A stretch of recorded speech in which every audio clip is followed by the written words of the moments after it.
Hi there. Diana Nyad here. Gabby's with us. Say hi, Gabby. Hello. And Gabby, I'm going to put you on camera, Gabby, she grew up in San Diego, the beautiful town of San Diego, even though she's very exotic and her family comes originally from mostly Morocco and New York City. But tell us a little bit about what you're doing there. Why are you there instead of LA today? Yeah, so I'm actually moving with my family back into our basically childhood home so that we can all be together for the summer for a little quarantine summer in San Diego. LA can get a little stressful, so Yeah. the energy down here is a lot more relaxed, and it'll be nice to all be together in our house. Yeah. So, And how many nieces and nephews do you have? How many kids do your sister have? they're 10. 10. They're 10, 8, and 5. 10, 8, and 5, and they've just been told that they get to move to San Diego. It's like a 3-month sleepover. They're pretty excited, right? Yeah, and they get their own room for the first time ever. So Oh my God. very exciting. Well, stuff. Gabby just gave me a tour of the kitchen a minute ago, and I must say I've been no benefactor. What's the opposite? I've been the recipient of a number of delicious Gabby meals. All right, They're gonna Gabby. do a lot of cooking, that's for sure. Yeah, cool. All right. So checking in with everybody. It's May 15th. It's another big day. May 1st was a big day for a lot of the states. May 15th, another big day. I think the way we're putting it now, isn't it, that we are not living right now beyond the COVID virus. We are living with it. So, how do we live with it successfully and healthily? How do we go about it? Well, here in the state of California, the governor, and here in the city of Los Angeles, our mayor, has announced that we are still going to be under order of wearing a mask when you leave your home. If you're within your home, you do what you want. You leave your home, you wear a mask. Although things like tennis courts are opening up, and evidently the deal there is you wear a mask till you get to the court, get out of your car, or you walk there, and then you go inside the court, and once you actually start playing, you can remove your mask, and then once you're finished playing, you've got hand sanitizer with you right by the court, and you leave. Swimming pools, as far as I know, at least the ones I know of, public swimming pools are not open yet. Beaches are opening up, and evidently the threat is you go enjoy yourself, enjoy that fresh air, enjoy that beautiful ocean, take a swim, take a walk, but we're not yet ready to just plop down. To plop down in groups with your coolers and your tents and be in places where you're all tight in together. So the state of California is opening up, but the way Governor Newsom puts it is, I'll get his exact words, he says, we are never going to completely reopen, never, until we have a cure. Well, I guess the way we all look at the word cure, we connote it with vaccine. And it could be that scientists don't look at it quite that black and white, but we do. There are, for instance, the AIDS vaccine, there is none. This is not just years, this is decades now of people successfully, Magic Johnson is the best example, living with AIDS, with HIV, with the proper medicines, with knowing how to control it and contain it. So we don't look at AIDS and HIV anymore as a common public health threat to the mass public. We have learned, the doctors have learned to help us live with proper medicines. So we don't have those medicines yet for the coronavirus. We don't have the vaccine yet. And there are all ends of the spectrum. President Trump had his Secretary of Defense on his public statements today saying that they are sure, they are confident, and many people are working on a vaccine from China to France to here, many companies within, many agencies within, many people working on a vaccine, and it's not going to be some privatized thing. It's going to be shared worldwide as soon as it's detected, although who will get it first? Will it be those frontline healthcare workers. I know that's what I hope for, that they get to be vaccinated first if the vaccine is efficacious.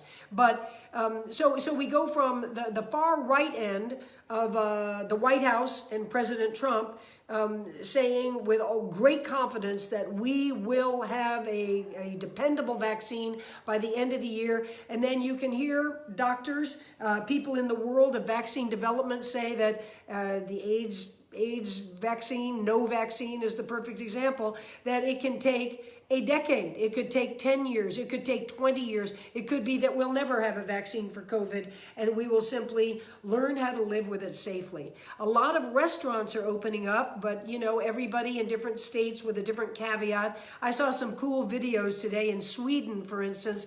There's a restaurant that's open and they put all their tables out far away from each other in an open field. And they've developed these kind of pulley laundry lines and they put a big picnic basket. So if you and your friend are sitting at one of the tables, they pulley down a picnic basket to you, so you never see the server, you never see a menu really, you order everything off your phone, you know, on an app, and a picnic basket comes over the sky and lands on your table and you untie it, put everything back, put the picnic table basket back up and send it back to the kitchen. So that's a pretty cool. And I saw one day, I didn't catch today where it was.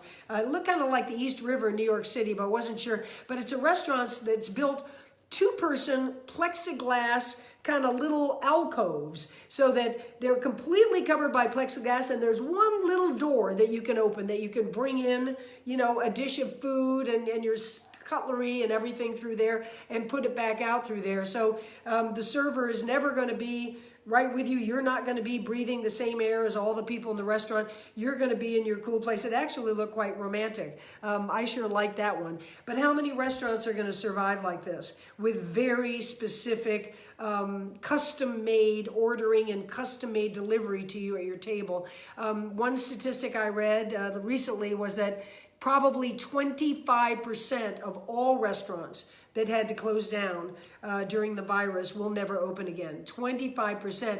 Others who are going to be required to operate at 25% capacity won't make it. So you know, we're going to see the restaurant business definitely get hard hit. You know, I can understand during the lockdown, not only quite clearly the financial pressures, but there are other direct health pressures. If you have other, you know, fairly serious health issues, it is not a time for you to be accepted at hospitals. It's not a time you probably want to be in a hospital. So there are people who have been holding on, whether it's literally broken bones or eye problems or tooth issues, and until we can get in a little bit of a safer environment for you to get to an emergency care or a hospital. Evidently, the surge in domestic violence has been alarming. Not just New York City, that's where a lot of the statistics come from, but all over the country. People angry, people fed up, people have lost their patience, and there's been a lot of violence specifically toward women in domestic situations. So it's not an easy time, and a lot of people have been missing the exercise, you know, that they normally get, their yoga classes. Yes, there's been so much online, but the number of people, and I don't mean this as a criticism, are not self-motivated. They're not going to put on their computer every day and follow somebody in a studio. They want their yoga teacher. They want their gym class to be open. The best picture I've seen is the people waiting outside their gym, protesting for the gym to open and doing all kinds of exercises together on the sidewalk, keeping in just fine shape without their gym being opened. So I'm asking you, I guess, you know, what are your plans? I know a lot of you have responded. We've just kind of been on the same page that you're going to stay in. I must admit, I'm going to get to start playing tennis. My tennis club is opening this weekend. Only singles. They won't allow doubles yet. And it's very specific rules. You've got to reserve in a certain way. You've got to get there and be tested before you go in. When you get in, when you finish and you only have a very allotted time, when you leave, a SWAT team is going to come in and sanitize the court you were on. The gate that you touched to go in, the water cooler handle on the court, the bench that you put your gear on, the entire net and the posts. And so they're going to do it by, you know, the same rules that evidently other tennis and other different types of sports are opening up to. Gabby, what are some of our good folks saying today? Yep. Joanna King says, in the Philly area, everything is still closed. Going to the New Jersey beach tomorrow to help my partner at her family's house. Hope to stroll on the beach. Water is still too cold anyway. Yeah, I hear you, Joanna. There are a couple of people reporting around the country, not just Florida, where the water's warmer, that they've been so desperate and haven't had a pool, but now that the beaches are opening, like the Jersey Shore, they're going in. But unless they're, you know, magnificent cold water swimmers, they're not going in for long. So I hear you. Those waters are too cold yet to really enjoy for a true workout, a true lovely swim. Joanna, I hope to swim with you one day, whether it be East Coast, West Coast, ocean, pool, wherever it is. We've become kind of swimming buddies during this Facebook Live session. Yeah, Gabby? Wendy Allen says, here in Oklahoma, we began phase 2 reopening today. Bars and parks are open. Distance is recommended, but that and masks are not enforced. I will continue to be safe regardless, but it's emotionally taxing to be isolated, even for an introvert like me. Yeah, I guess just as we have said that there is no real federal, national, mandate to how we should all behave, even the state mandates and the city mandates, you know, they still leave it up to you. You're not going to be arrested in Los Angeles and California for going out without a mask, even though it's called an order. So a police, person might stop you and say, hey, where's your mask? I'm urging you to go home, to get a mask, please. But they're not going to evidently arrest you for it or even give you a fine for it. So it's up to you. I don't know if you remember last week, we talked about Montana being one of the states because it's a very small population. And evidently they had one of the fewest cases of incidence of the disease in the entire country. So they opened up fully. And now, I'm not saying it's directly related because I don't think anybody has those empirical data yet, but evidently Montana is one of 2 states that is all of a sudden on a sharp spike of cases coming back again. And we should surmise that it's because, you know, they opened up and people wound up, you know, gathering in tight spaces and being able to go to movie theaters and things like that. Yeah, Gabby? Chris Clark says, hi, Diana. I'm stopping by for my end of the week dose of common sense and sanity. I think one dynamic that will be interesting to watch is a lot of people are learning and getting used to being without the extras. Even when the new normal returns, such that opportunities become more plentiful, a lot of people may not engage because their new normal is that they've gotten used to doing less and paying less. That has a big macroeconomic impact. You know, it does. It does. You know, I didn't get the exact statistic nationwide, but I know retail, you know, which is part of our gross domestic, you know, product number. Retail, of course, is down, down, down. What is it they call the big stores, the big box? What do they call them, Gabby? Yeah, big box retail. Big box retail is doing great, soaring, because that's all we've had, and you can order and get delivered. And so a lot of people are getting their necessities and more from big box, but smaller retail is in a real big trouble, not able to open until now, and some not even now. So yeah, Chris, I think I've been on the fence as to, are we really going to change? I remember 9/11 so well. I mean, what could be more shocking than that morning of 9/11? And all of us said you didn't have to be in New York or Washington or the fields of Pennsylvania to have felt the devastation of that morning. And all of us said, we'll never be the same. We'll never behave the same. And the truth is, human nature kind of came back to itself after we unraveled, and we doesn't mean that we've forgotten 9/11 or those who perished on 9/11, but a lot of American life returned, even in New York City, even in Washington, D.C., and even in the hills of Pennsylvania, to what it was before. But I do think that we are beginning to act differently. I do believe myself that I'm going to be much, much more aware of washing my hands carefully. Even if we come to a point, let's say just arbitrarily a couple of years from now, we say, well, there are very few cases of COVID anymore. We did beat the virus, and we suffocated it by mitigating it and not allowing it to spread, and it's just not active too much anymore, or if it is, it's a very benign sort of type of flu symptoms. But I've just gotten used to, I'm out there touching, and when we go back to shaking hands and being involved with, different people, hugging, etc., I just happen to think, I think that washing my hands very thoroughly, like doctors are used to doing, even when they're not surgeons, I think that's going to be part of my life. I know it's one change for sure. Yeah, Gabby. And it's 2:15. It's clap because we care time.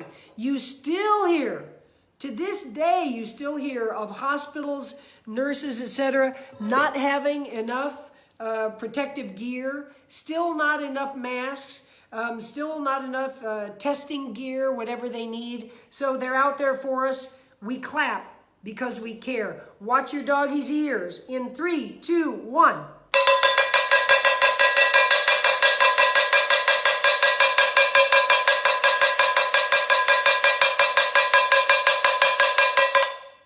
We do. We care about you. We thank you. We're so darn grateful. Like I say, whoops, sorry, I crashed the camera. Some Nobel Prize or prizes is going to come out of what the doctors, it could be Dr. Fauci himself, or it could be, the entire healthcare force, and we shouldn't say of America, of the world, receiving a big, massive group Nobel Prize when this is all over.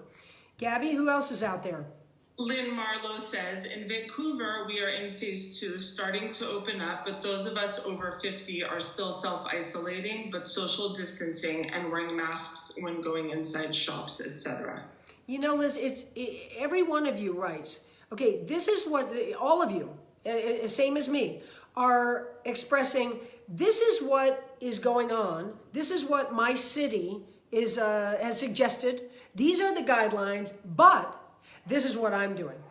That seems to be the refrain that you hear, whether you watch, your local news or whether you watch, national news. That seems to be the refrain. I mean, we are still under the siege of so many unknowns with this thing. Lately, over the weekend, this past weekend, actually it was a little bit later, more like Monday, Tuesday, it was announced that the Abbott lab test that's being used to diagnose, so it's not the serum test that tests whether you've ever had the disease and whether you've developed antibodies, but it's the actual, do you have COVID-19 right now? Evidently, that's the test that the White House uses, and there are reports floating around right now that test is inaccurate, gives false negatives anywhere from 20% to 48%.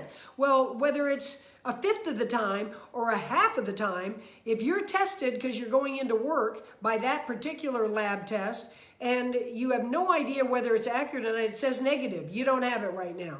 And President Trump said today, so much criticism of the Abbott lab test. Don't talk about it. The Abbott lab test is fine. If you don't think that maybe that you got a false negative, you want to have the test again, it's very quick. Just do it again right there. Well, how many times would you have to get a false negative? Day by day by day. And frankly, I still don't get the logic of going back to work and being tested. We don't think that taking your temperature is the right test anymore.